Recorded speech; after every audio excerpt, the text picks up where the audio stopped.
সবাই ভালো আছো নিশ্চয়ই। এসো আজ গল্পের আসরে। শ্রী সারদা মঠ দক্ষিণেশ্বরের একটি পত্রিকা আছে। পত্রিকাটার নাম নিবোধত। এই পত্রিকায় ধারাবাহিকভাবে বেশ কিছু গল্প প্রকাশিত হয়েছিল। গল্পগুলো আমাদের ভারতবর্ষের বিভিন্ন প্রান্তের ছড়িয়ে ছিটিয়ে থাকা লোকমুখে ঘোরা বিভিন্ন গল্প সংগ্রহ করেছেন পরম পূজনীয়া মাতাজি প্রব্রাজিকা বেদান্ত প্রাণা। পরবর্তীকালে তিনি একটি বইও সংকলন করেন এই গল্পগুলো নিয়ে। সেই গল্পের বইয়ের নাম প্রচল কথা। তো চলো আমরা সেই প্রচল কথার একটি খুব সুন্দর গল্প তোমাদেরকে বলি। খুব কঠিন কথা কত সহজভাবে এসব ছোট ছোট গল্পের মধ্যে পাওয়া যায়। শ্রুতি পৃথিবীর প্রথম সাহিত্য।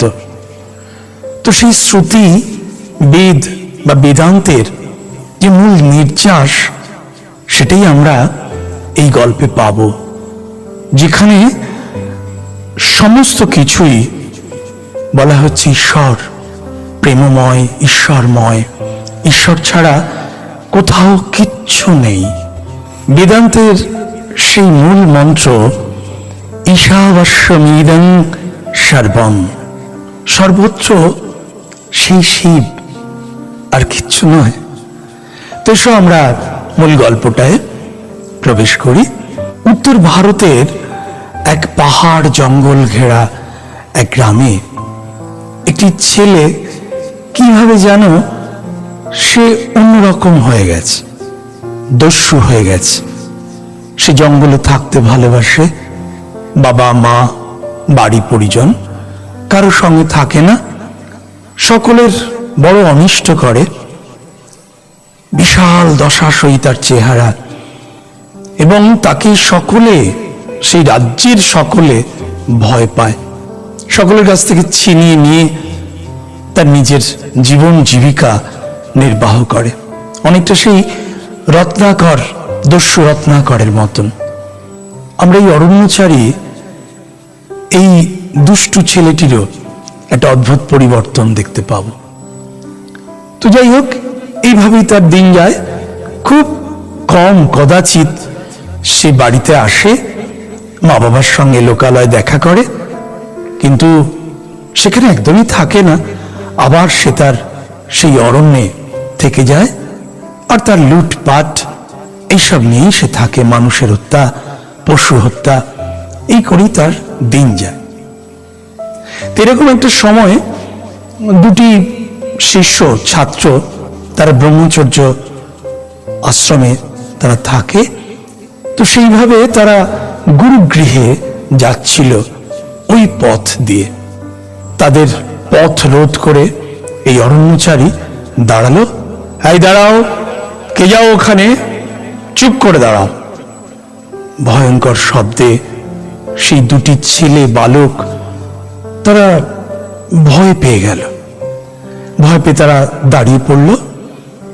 কি হয়েছে, তোমরা কোথায় যাচ্ছ? তারা বলল, এই বনটার ওপারেই আমাদের গুরুগৃহ, সেখানে আমাদের গুরুদেব থাকেন। আমরা সেখানে নিয়মিত শাস্ত্র পাঠ করি, বেদান্ত অধ্যয়ন করি। তখন অরণ্যচারী বললে, আমাকেও তোমাদের সঙ্গে নিয়ে যেতে হবে, আমিও তোমাদের সঙ্গে বেদান্ত অধ্যয়ন করতে চাই। সেই দুই শিষ্য বললে যে, দেখুন, তাহলে তো আমাদের গুরুদেবের অনুমতি প্রয়োজন। আজকে আমরা যাই, আমরা গিয়ে গুরুর অনুমতি নিয়ে আসি, আগামীকাল আপনাকে জানানো হবে আপনি যেতে পারবেন কিনা। তো অরণ্যচারী বললে, ঠিক আছে, আমি একদিন অপেক্ষা করব, আগামীকাল কিন্তু আমাকে সদুত্তর আমাকে দিতেই হবে, আমাকে নিয়ে যেতে হবে, আর নইলে তো। অর্থাৎ তারা তাড়াতাড়ি সেখান থেকে পালাতে পারলে বাঁচে, এভাবে তারা গেল, ভয়ে ত্রস্ত হয়ে গুরুদেবকে জানালে সব কথা, যে গুরুদেব, সেই দস্যুটা আপনি তো বোধহয় চেনেন, সে রাস্তায় আমাদের আটকে দিয়েছিল এবং বললে সে নাকি আপনার কাছে আসবে, আপনার কাছে আমাদের মতন করেই সেও আপনার শিষ্য হয়ে সে জ্ঞান অর্জন করতে চায়। গুরুদেবও খুব ভয় পেলেন, কারণ ছেলেটি তো মোটেই স্বাভাবিক নয়, সকলেই তাকে ভয় করে। তো সুতরাং গুরুদেব বললেন, কি আর করা যাবে, তাকে সম্মতি না দিয়ে হয়তো উপায় নেই, কিন্তু সে কুটিরের ভিতরে প্রবেশ করবে না, সে কুটিরের বাইরে থাকবে, এই শর্তে আমি রাজি আছি, এটাই তাকে বলবে। তো পরের দিন সেই তরুণ বালক দুটি যখন আসছে, আবার সেই অরণ্যচারী যুবক তাদেরকে পথ রোধ করল এবং পথ রোধ করে জানতে চাইল গুরুদেব কি বলেছেন। ছেলে দুটি বুঝিয়ে বললে, দেখো, তুমি যেতে পারো, কিন্তু গুরুদেবের একদম কাছে তুমি পৌঁছবে না, তুমি কুটিরের বাইরে বসে গুরুদেবের কথা শুনতে পাবে। তরুণাচারী বললে, ঠিক আছে, তাই হবে, আমি রাজি, চলো। এবার গেল, সে সত্যি সত্যি কুটিরের বাইরে থেকে গুরুদেবকে প্রণাম করলে, যেভাবে গুরুদেবের শিষ্যরা গুরুদেবকে প্রণাম করছে। এবং সেখানে গুরুদেব ব্রহ্মবস্তু নিয়ে, বেদান্ত নিয়ে গভীর তত্ত্ব আলোচনা করছেন, শাস্ত্র পাঠ করছেন, বিভিন্ন মন্ত্রোচ্চারণ করছেন, শিষ্যরাও সেগুলো করছে। তো এইভাবে যে সর্ববস্তুতেই যে ঈশ্বর আছেন, আসলে ঈশ্বর ভিন্ন কিছু নয়, সর্বত্র ঈশ্বরের অবস্থান আছে, এরকম কিছু বিষয় নিয়েই গুরুদেবের পাঠদান চলছে। একদিন, দুদিন, 3 দিন গভীর আগ্রহের সঙ্গে সেই অরণ্যচারী কুটিরের বাইরে বসেই কিন্তু সমস্তটা শুনছে। তৃতীয় দিনের দিন শিষ্যরা বেরিয়ে যেতেই আচমকা সেই অরণ্যচারী দস্যু তরুণ সে ভিতরে ঢুকে যায়, হাতে চকচক করছে তার সেই তরবারি। গুরুদেব প্রথমে একটু ভ্যাবাচাকা খেয়ে গেল, বেশ ভয় পেয়ে গেলেন, কি হবে, তবু খুব সামলে নিয়ে বললেন, কি চাও বৎস? অরণ্যচারী বললে, আপনি আমাকে আরো নিবিড়ভাবে আমাকে শেখান, আপনি যা বলছেন আমি তো সব বুঝতে পারছি না। তখন গুরুদেব বললে, দেখো বাবা, সবকিছুর একটা রীতিনীতি আছে, তুমি যদি আমার শাস্ত্র পাঠ করবে, আমি যদি তোমাকে দীক্ষা দান করি, মন্ত্র দান করতে হয়, আমাকে চিনতে হবে, জানতে হবে। শিষ্যতে, গুরুতে খুব নিবিড়ভাবে একে অপরকে যদি জানে, তারপরে তাকে মন্ত্র দেওয়া যেতে পারে। তুমি যদি মন্ত্র পাও, তুমি যদি ঠিকভাবে সেগুলো অনুশীলন করো, তবেই তোমাকে দীক্ষা দিয়ে শাস্ত্র পাঠ করানো যাবে। কিন্তু আমি তো তোমাকে চিনি না, আমি কিভাবে তোমাকে মন্ত্র দেব?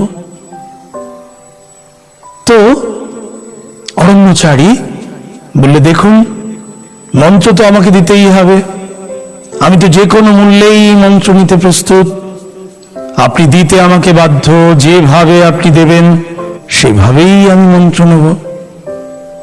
গুরুদেব ভয় পেয়ে গেলেন, ভাবলেন মহা সমস্যা, এখনই কিছু একটা করা দরকার। তো গুরুদেব বললেন, ঠিক আছে, দাঁড়াও, তোমাকে মন্ত্র দিচ্ছি, তো তুমি বলো শিব শিব। অরণ্যচারী বললে, শিব? সেটা আবার কি, আমাকে বুঝিয়ে বলুন। গুরুদেব বললেন, শিব শিব, তুমি শিব, আমি শিব। বলছে, আমি শিব, আপনিও শিব? হ্যাঁ, তুমিও শিব, আমিও শিব। অরণ্যচারী যুবক বললে, আমার মা বাবা? বললে, হ্যাঁ, তোমার মা বাবাও শিব। বললে, আর এই যে বিভিন্ন লোকজন আপনার শিষ্য ছাত্র, বলে তারাও শিব। বলে যে পশু পাখি, অরণ্যে যে এত সব বিভিন্ন গাছপালা, পশু পাখি, এরা? গুরুদেব বললেন ওরাও শিব। তো সেই অরণ্য দস্যুর মধ্যে একটা আশ্চর্য অনুভূতির ঢেউ খেলে গেল। বললে এই কথা তো আমাকে কেউ আগে কখনো বলেনি। আমার মা শিব, বাবা শিব, আমি শিব, আপনি শিব, আপনার শিষ্যরা শিব, পশুরা সব শিব, পাখিরা সব শিব, এইটা তো আমাকে কেউ কিছু বলেনি। তো গুরুদেব বললেন তুমি কেবল শিব নাম জপ করো, শিব শিব শিব শিব বলে যাও। তো ছাত্রের এক অদ্ভুত ভাবান্তর হলো ওই দস্যুর। এমনি সে বিশাল দেহী হলেও তাকে দেখতে ছিল কিন্তু ভারী চমৎকার, সুপুরুষ, একটা সরলতা কোথাও ছিল। দস্যুর মতন যেমন তার একটা বিভৎসতা ছিল, আবার সেই বিভৎসতার গভীরে গিয়ে কোথাও এক সুন্দর সরল শুদ্ধ পবিত্র এক মুখ ছিল। এরপর হলো কি জানো, সেই দস্যু অরণ্যচারী রাত দিন কেবল শিব শিব শিব শিব করে যায়। তাকে কেউ কোনো কথা জিজ্ঞাসা করলে সে শিব শিব বলে তবে তার কথার জবাব দেয়। কারোর সঙ্গে দেখা হলে সে তাদের সঙ্গে শুভেচ্ছা বিনিময় করে শিব শিব বলে। এরকম ভাবে প্রায় 2 বছর কেটে গেল। এবং এই করতে করতে তার মধ্যে মনে হলো একটা আত্মগ্লানি এলো, আমাকে আমাকে কেউ বলেনি কেন সর্বোচ্চ শিব? আমি এত মানুষ হত্যা করেছি, এত পশু হত্যা করেছি, তার মধ্যে খুব গ্লানি এলো জানো। এবং সেই দস্যুবৃত্তি তার কোথাও চলে গেল। সে আর পশুকে হত্যা করতে পারে না, সে মানুষকে হত্যা করতে পারে না। হত্যা করলেই সে শিবকে যেন মনে হয় তো শিব, কি করে কি হত্যা করব, আমি যে শিব, এও সেই শিব, সে সেটা করতে পারে না।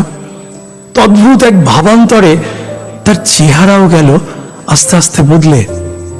এই 2 বছর পরে একবার গুরুদেব তিনি তার শিষ্যদের বললেন আমি এবার একটু পরিভ্রমণে যাব, অর্থাৎ বিভিন্ন দেশ ভ্রমণে তিনি বেরিয়ে পড়বেন।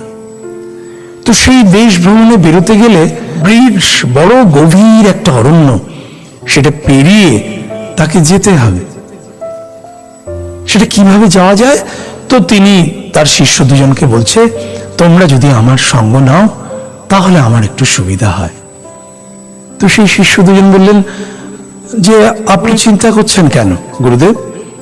আপনার সেই অরণ্যচারী বলশালী শিষ্য রয়েছেন, সে আসলে বনের একটি পশুও সাহস পাবে না এগিয়ে আসতে, মানুষ তো নয়। তো বেশ, তাকে খবর দাও একবার দেখি। সে আসতে তার তো খুব আনন্দ, গুরুদেব ডেকেছেন, গুরুদেবের সঙ্গে যেতে হবে। সে যখন শুনল যে গুরুদেব তাকে নিয়ে যেতে রাজি হয়েছেন, তো গুরুদেবকে নিয়ে যেতে হবে অনেক দূরের পথ, তাহলে গুরুদেবকে কিছু খাবার দাবার ব্যবস্থা করতে হবে। তো পরের দিন যখন গুরুদেবের যাওয়ার দিন, সেদিন সে করলো কি জানো, সে মাথায় করে সেই বস্তা করে চাল ডাল সবজি আনাজ বাসন কোসন নানা কিছু সে নিয়ে এসছে। তো আশ্রমে গুরুদেব বললেন এসব কি হবে গো, এত কিছু কি করবে তুমি? বলে বাহ, আপনাকে যেতে হবে বহু দূরের পথ, আপনাকে আহার গ্রহণ করতে হবে এবং আপনার প্রসাদ অন্যরা সকলে পাবে। তো গুরুদেব চিন্তা করলেন যে বনে অরণ্যের মধ্যে আবার কে প্রসাদ পাবে, কিছুই বুঝতে পারছেন না, কিন্তু ঘাটাতেও সাহস পাচ্ছেন না। ঠিক আছে চলো আমার সঙ্গে। তো অরণ্যের মধ্যে, গভীর অরণ্যের মধ্যে যাচ্ছে, যেতে যেতে অনেকটা পথ, দ্বীপ্রহর যখন দুপুর গড়িয়ে যাচ্ছে, তখন গুরুদেব বললেন এইবার বিশ্রাম নেওয়া যাক বাবা, অনেক পথ আমরা পেরিয়ে এসেছি। তখন সেই অরণ্যচারী যুবক সে তার মাথার ওসব নামিয়ে একটা গাছের ছায়ায় সে উনুন টুনুন তৈরি করে সে রান্না ছড়িয়ে দিলে। তো গুরুদেব বিশ্রাম করছেন অন্য এক গাছের নিচে। তো রান্না শেষে সে করলো কি, অনেকগুলো পাতা সে খাবার পরিবেশনের জন্য সে প্রস্তুত করছে। গুরুদেব বললো, এগুলো কি হবে গো, এত পাতা প্রস্তুত করছো, কে খাবে? বলে, কেন? এই অরণ্যের শিবেরা খাবে। এখানে বাঁদর আছে, এখানে ভল্লুক আছে, বাঘ আছে, হরিণ আছে। আপনি যেমন শিব, আমি যেমন শিব, তারা তো শিব, তারাও খাবে। তো যাই হোক, সেসব খাবার পরিবেশন করতে করতে দেখা গেল যে বাঁদর, হরিণ, ভল্লুক এরা সব আসছে। আর ওই তরুণ যুবক সে সকলকে হাত জোর করে বলছে, শিব শিব, আসুন আসুন, আপনারা আসন গ্রহণ করুন, আপনারা প্রসাদ গ্রহণ করুন। তাদের সবাইকে সে আদর করে খেতে ডাকছে। তো তারা সব একে একে খেয়ে খেয়ে চলে যাচ্ছে। অনেক আয়োজন তো সকলের জন্য। এবার হঠাৎ হয়েছে কি, একটি বাঘ আসছে ওই অরণ্যের মধ্য দিয়ে। তখন তো সেই সাধু বাবার, তার তো আত্মারাম খাঁচা ছাড়া, সে ছুটতে গিয়ে একদম গাছের ডাল ধরে উপরে গিয়ে তড়ি করে পরিমরি করে সে উপরে উঠে মগ ডালে উঠে বসে থাকল। আর ওদিকে সেই অরণ্যচারী সেই দস্যু যুবক বাঘকে বলছে, শিব শিব, আসুন আসুন, আপনি সেবা গ্রহণ করুন। তো বাঘ খাচ্ছে। তো খেতে খেতে খেতে সব পাতা প্রায় ফাঁকা করে দিয়ে বাঘ যখন গুরুদেবের খাবার নিতে যাবে, তখন সে অরণ্যচারী রুখে দিল, এই থামো, এই খাবার একদম তুমি নিতে পারবে না, এটা আমার প্রভুর খাবার। আমার খাবারটা বরঞ্চ তুমি নিতে পারো, আমার পাতাটা, কিন্তু খবরদার আমার প্রভুর খাবার তুমি কিন্তু নেবে না। এরকম বলার মধ্যে মধ্যেই চকিতে একটা ঘটনা ঘটে গেল।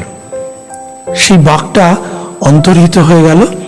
দেখা গেল একটা বাঘ ছাল পড়া অসাধারণ এক আলোকময় জটাজুটোধারী ত্রিশূলধারী এক অপূর্ব পরম পুরুষ। সে এসে বললে, আমি খুব খুশি হয়েছি তোমার ভক্তিতে, তোমার সকলের মধ্যে এই অভেদ জ্ঞানে আমি খুব খুশি হয়েছি। আমি হচ্ছি পরম শিব, তোমাকে আমি আশীর্বাদ করছি। তো সেই অরণ্যচারী সেই তখন যুবক বললেন, ও আচ্ছা, আপনি পরম শিব? তো আমি তো ঠিক জানি না। ঠিক আছে, আমি আমার গুরুদেব ওই গাছের দিকে গেছেন, আমি ওনাকে ডেকে আনছি, ওনাকে বলছি। তো শিষ্য ছুটে গিয়ে গুরুদেবকে বললেন, গুরুদেব গুরুদেব, একজনকে এরকম বাঘ ছাল পড়া জটা জুটোধারী কেমন একটা সাধু বাবার মতন, হাতে ত্রিশূল, তিনি এসে বলছেন তিনি নাকি পরম শিব। আপনি আপনি একবার চলুন, শুনুন ভালো করে তিনি কি বলছেন। তো তখনও তো সেই সাধু বাবা বাঘকেই দেখতে পাচ্ছেন। তো হঠাৎ সাধু বাবার ঘোর কেটে যেতেই দেখছেন, তাই তো সেই অরণ্যের মধ্যে এক আলোকিত পুরুষ। তিনি তো বুঝতে পারলেন যে তিনি সারা জীবন ধরে সাধনা করেছেন, কিন্তু সেই অপরূপ ঈশ্বর দর্শন, শিব দর্শন তার হয়নি। কিন্তু তারই শিষ্য তার একটি কথাকে অদ্ভুতভাবে বিশ্বাস করে সে ভিতরে গ্রহণ করে, সে সরল বিশ্বাসে সে শিব শিব বলে সে সারাদিন রাত সেই সাধনার মধ্যে থেকে তার শিব দর্শন, ঈশ্বর দর্শন হয়ে গেল। গুরুদেব কাছে আসতেই সেই অনন্ত, সেই শক্তি, সেই পুরুষ, সেই সত্য শিব সুন্দর সে মিলিয়ে গেল। গুরুদেবের দু চোখ ভরে জল পড়ছে। সে শিষ্যকে জড়িয়ে ধরে বললে, তুমি আজ সফল, তুমি ঈশ্বর দর্শন পেলে, আর তোমার এই পুণ্যে আমারও ঈশ্বর দর্শন হলো। সর্বত্র শিবময়, কেবল শিব, কেবল শিব। তুমি বলো নমো শিবায়, ওম নমো শিবায়, ওম নমো শিবায়। সর্বত্র সেই প্রেমময় শিব, আর কিচ্ছু কোথাও নেই। এটাই আমাদের গল্পের মূল বিষয়। আমরা যেন সব কিছুর মধ্যে ঈশ্বরকে দেখতে পাই। যে কোনো সৃষ্টি তুমি যদি খুঁটিয়ে দেখো, একটা ঘাস ফুল, একটা গোলাপ, একটা পদ্ম, যে কোনো ছাগ শিশু, সব কিছুর মধ্যে সেই সত্য আর সুন্দর আছে। তাদের জন্ম, তাদের মৃত্যু, তাদের বিলুপ্ত হওয়া, আবার ফিরে আসে। মেঘ হচ্ছে, মেঘ থেকে বৃষ্টি হচ্ছে, নদী নালা খাল বিল সমুদ্র ভরে যাচ্ছে, আবার সূর্যের তাপে মেঘ হচ্ছে, মেঘ থেকে জল হচ্ছে। মানুষ প্রাণের জীবন এভাবে জন্ম নিচ্ছে। তারা কেউ কেউ কখনো হয়তো অন্যায় পাপে লিপ্ত হচ্ছে, কিন্তু তারা যদি আবার সাধনা করে, সত্যের সাধনা, সুন্দরের সাধনা, প্রেমের সাধনা, তাহলেই আবার শিব প্রাপ্তি সম্ভব। কোনো অন্যায়, কোনো পাপ সেই আত্মাকে স্পর্শ করে না।